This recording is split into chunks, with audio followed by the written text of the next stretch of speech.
Hello. The theme of my topic is the present moment as a sign of eternity in the musical time of the European tradition. The main purpose of music was very exactly defined by Igor Stravinsky.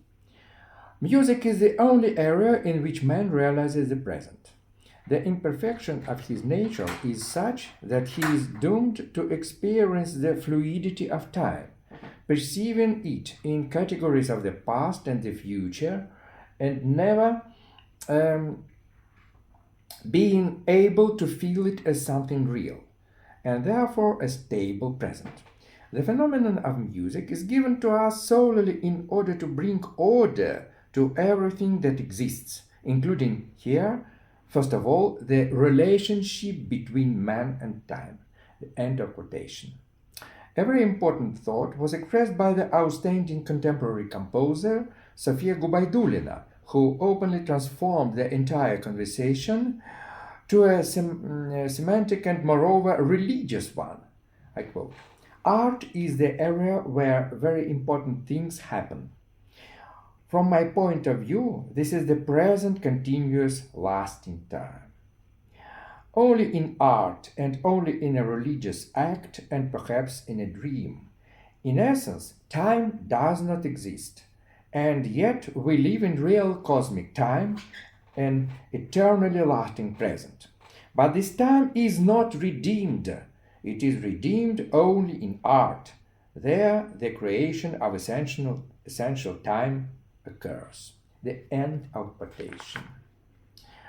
We are guided by those ideas about time that are based on common sense and inspired in us by art and music in particular. First of all, the redemption of time can be understood as giving the present ongoing moment such a meaning that would justify it in terms of eternity. Secondly, since time is a process and musical form is also a process, the question of the expediency and purposelessness of this process must be raised. However, before talking about the process, let us clarify the role of the present moment. Stravinsky's statement gives us grounds to believe that the feeling of the present moment is necessary for a person. He himself does not say why and for what, but makes one think about this question. Indeed, if at least some moments in a person's life rise above the ceaseless flow of time and are perceived as real, regardless of their duration, then life acquires meaning and purpose, and these moments themselves testify to the eternal, to that which is outside of time and above it.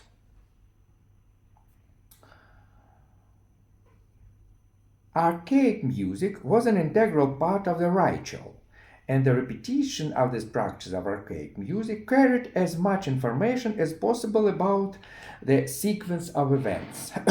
It should be noted that the quoted statement by Stravinsky projected onto music, quite rightly, the function of ritual, and Gubaidulina added the function of mystery. Archaic music did not carry any new information, which prompted Yuri Lotman to introduce the concept of informational paradox. In contrast, in the distant times of archaic cultures, music had not yet assumed the function of narrative. In ancient epic tales such as Red Runes, Homeric poems, or the Kyrgyz manas that have been passed down to us, the narrative was exclusively verbal, and music consisted on the repetition of one figure. It was likened to the multiple reproduction of the same elements in an ornament. The principle of periodicity, which dates back to pagan rituals, was supplemented at the macro level by the principle of cycle repetition. Both principles embody the understanding of eternity as endless reproduction. Thus, in archaic worldviews, time and eternity are immanent to each other. Eternity is endless time, and moments of time, due to their repetitivity, acquire a special strength. One might say materiality, the materiality of gesture and word, but the word not as an element of narrative, but as a factor of magical suggestion. In musical organization, the above was manifested in the rhythm of the modal type, when the same rhythmic figure is repeated. The most archaic form is the repetition of melody and rhythm with the renewal of words. The next phase, logically speaking, in the repetition of rhythm with the renewal of words and melody. Furthermore, since modal rhythm is based on the alternation of long and short syllables, its specificity in the presence of the smallest unit of time, chronos protos, literally first time in ancient Greek music, or matra in Indian classical music. Our focus, though, is on the European music of the New Age, an era which, while preserving Christianity, paid close attention to earthly reality. In music, the main manifestation of this reality was the new concept of time, the gradual establishment of a bar metric organization, which fully realized to potential in the 18th century, leading to the fact that we began to hear the beat of the pulse, similar to a ticking of a clock, only not mechanical but living and breathing. Already by this, it had become obvious that music not only exists in our real time and not only organizes it, but also absorbs it as its basis. According to Mikhail Arkadiev, meter is an inaudible basis of music. He also drew attention to the fact that in bar metric music, the concept of the shortest duration, there for the moment of present time, disappeared. In other words, musical time ceased to be discrete, but began to be divided into conventional segments, bars or heats of a bar, independent of their duration. Just as in our reality we cannot determine the boundaries and magnitude of the present moment, so we cannot do this in bar metric organization.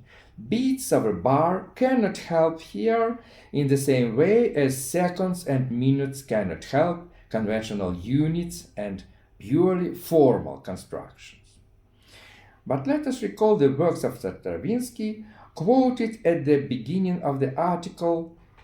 He attributed to music, and quite reasonably, the ability to shape the present moment, and therefore European music developed a whole system of means by which to achieve this goal. But first, let us note that in full accordance with the logocentric essence of Christianity, European music began to focus on speech utterance as a model and paradigm, which introduced its own significant adjustments to the concept of time. A speech utterance, no matter how long it is still perceived as a single act in present, continuing present time. This unity is determined by a single theme and the information contained in it. Therefore, a musical work in which one theme can replace another and development comes to replace the theme that is within the text here, there is a past, present, and future, still remains a single present of a higher order. Furthermore, unlike musical artifacts of ritual, a musical work from within, by its own musical means, forms a clearly delimited time. The time of European music is antinomic. It manifests the present and lives in the present, but within itself. It contains an emphasized flow of time on different levels, pulsations of beats, changes of events, themes, sub-themes, and development. The feeling of the present moment is also created on various levels. Let us emphasize once again that the rhythmic pulse only marks time, creating marks of the present, dimensionless, like dots on drawings. They rarely exist. This is not fiction. They mark space, but at the same time lack a specific size. Just as in a speech utterance, the smallest level of the present exists through words, which are put together into phrases and sentences. So, in music, its own means for creating wholes of various levels have been formed. Similarly, in music, a single thought sentence corresponds to a period, a form most suitable for the presentation of a theme in the classical and romantic music. It is not without reason that the concept of musical thought served as an old synonym for theme. As a result, classical European music forms moments of the present, continuing and simultaneously counted time, which, overcoming its ceaseless flow, are thus capable of being perceived as peculiar signs of eternity. But since all European music is a series of statements, then, at least for this reason, the eternity present in it is not substantial, it is mental, it exists as an idea, an information. Romantic music brought a number of significant moments to the construction of musical time. In the music of the Romantics, the duration of the present moment acquires a new quality and depth. In this case, it is not only a pulsation or counting of beats, not only a change of events, but also a continuous internal experience, a duration, remember the continuous vibrating background in Chopin's nocturnes, the prolonged listening to one harmonic ornament at the beginning of Wagner's Das Rheingold, and many more examples. Romantic music began to modify the linear flow of time and even more intensively creating its other forms, cyclical, static, as well as a sense of the eternal and timeless. In avant-garde music of the second half of the 20th century, the quality of duration was supplemented by a completely new phenomenon. It often became almost impossible to determine the boundaries of a moment. In overcomplicated music such as Boulez, early Stockhausen, or Bernd Zimmermann and many other avant-gardists, moments, even if they stand out to the ear, practically do not remain in the memory.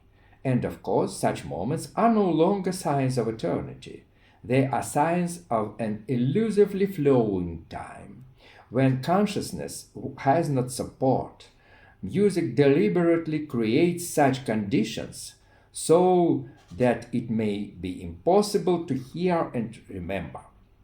In this case, not only the moment of the present time is denied, but also the process, since memory and the ability to connect neighboring links are necessary for the awareness of the process. This denial also has its own special meaning and indicates that time has ceased to be linear and is rather simply, without much difficulty, perceived.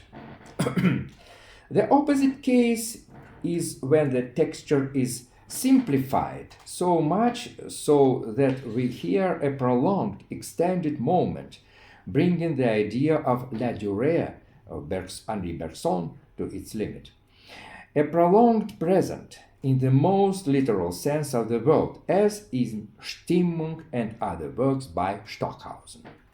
And in this case, too, we cannot indicate the boundaries of individual moments, since they are practically non-existent. The static form merges all moments into a single unity. Such a static, but at the same time an internally mobile moment, creates a fairly direct image of eternity, perhaps even of eternal life. Thus, historically changing images of eternity in musical time have radically changed their forms up to the point of complete opposition. From repetitions with clear divisibility through the formation of lasting present in a living and eventful flow of time, to duration as such with indivisibility and static eventlessness. The first form is associated with the order of ritual, brought in from the outside. The second with the order of logic of narrative. And the third with the internal state of consciousness, meditation, contemplation, passive presence in unity with the world, the switching off of logic, rhetoric, as well as the linearity of time and narrative. Thank you.